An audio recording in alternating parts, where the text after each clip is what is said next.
So I came into care when I was 14 because there were problems in my home, and I spent some time in congregate care and group homes for a few months.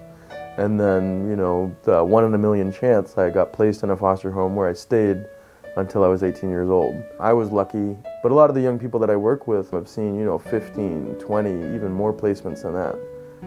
So navigating that kind of instability is a huge challenge. Besides living with my mom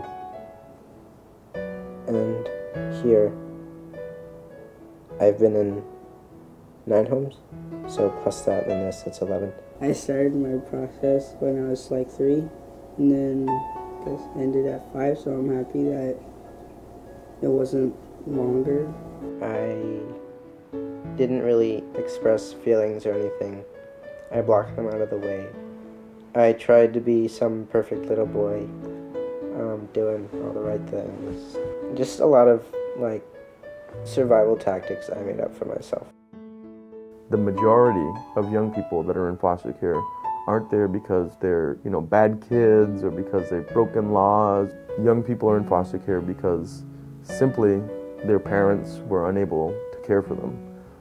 I always kind of felt like there were so many kids in the world that didn't have a good home or didn't have somebody to love them. And I pretty much wanted to adopt most of my life. We knew we wanted children, but are we ready now? And once you say, yes, I think we're ready now, and once you go and go, but with adoption, and once you cross that and go, yeah, we could do this, then the possibilities become more and more open. I called Family Builders, and I got into a group, a support group, and there were all kinds of families, like I said, gay, straight, lesbian, you know, single families, single parents. The whole smorgasbord of who we are as a people was represented through Family Builders, and that made me feel really comfortable. I had always assumed that it would be a biological imperative for me to have my own child. And what has been phenomenal to me is that not only is that so no longer an issue or something that I think about, but I see in my children all of those things that I assumed that I needed a biological connection to see.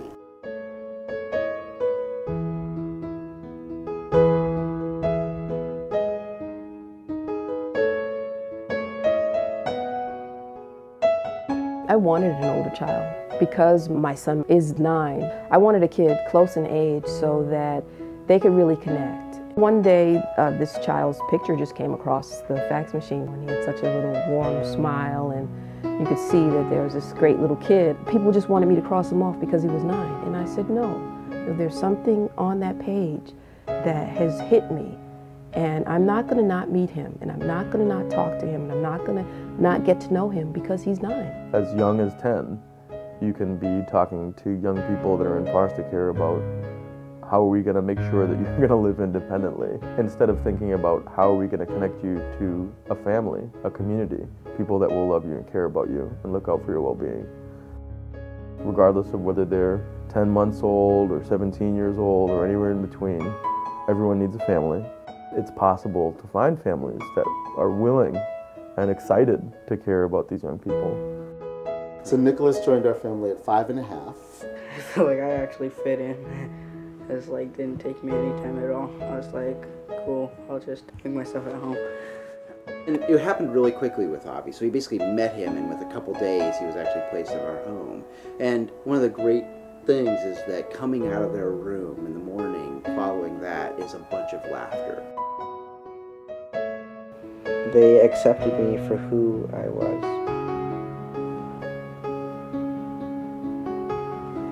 So I am very grateful for that.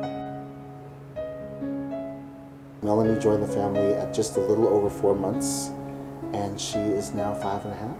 It's incredible to me what family has really come to mean is the level of connectedness, the ways in which we are going to always be there for our kids. There's no gap. You have a feeling of like, wow, I love you as if I had raised you from a baby, and you have a real moment of, I think within like a week or a month, you almost feel like, wow, hasn't it always been this way? Permanency is important because it gives someone a sense of security, a sense of home, a sense of belonging, and really grounds a human being in a community. You need to know that you have a place to turn when you have a success. If you graduate from high school or college, or you're getting married, or you're having a child, you need to know that there's at least one person, if not a group of many people, there to celebrate that success with you. That's been real good for him, to know that he could make a mistake and he wakes up tomorrow and we're still going to be there. Over time, I've seen him kind of come out of his shell, and I've seen more and more of this person that I saw when I first saw that photograph. And that makes me feel really good to know that once he starts to feel loved and accepted and safe, that gem of a person is really going to start to come out.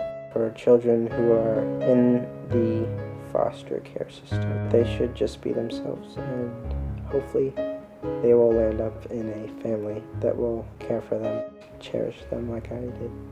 It's always been about building towards having family, and so in some ways it just seems like the natural fulfillment of things. On the other, it is kind of like going from 2 dimensions to 3, where suddenly things feel richer and greater. My social worker, Gloria Barclay, she's wonderful. She often tells me, Pat, you're doing a great job. And as a parent, you don't hear that a lot, you know. And it just feels really great to hear that.